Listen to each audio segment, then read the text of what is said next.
علاء والعصفور. جاء فصل الشتاء ففرحت الأرض بالأمطار حتى ارتوت.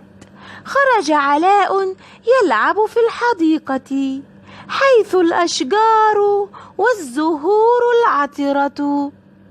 قال علاء: ما أروع هذا النهار وما أجمل هذه الأرض، فسبحان من خلق هذا الكون.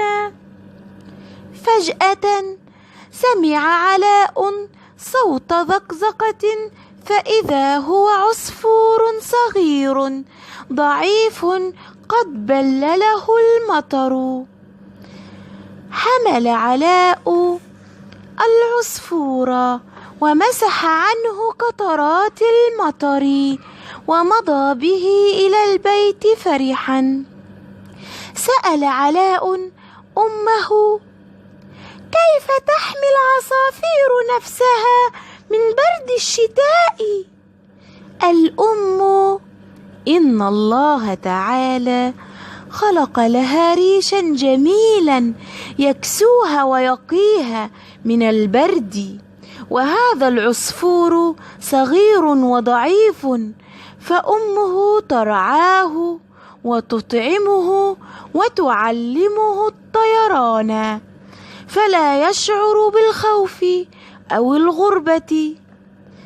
علاء: أنا سأحتفظ بالعصفور وسأعتني به. نظرت الأم إلى علاء بحنان وقالت له: هل ترضى أن يأخذك أحد بعيدا عني؟ علاء: لا لا يا أمي. الأم: وكذلك العصفور يا بني. علاء: قد فهمت الآن. خرج علاء إلى الحديقة وأطلق العصفور في السماء ليعيش في حضن أمه.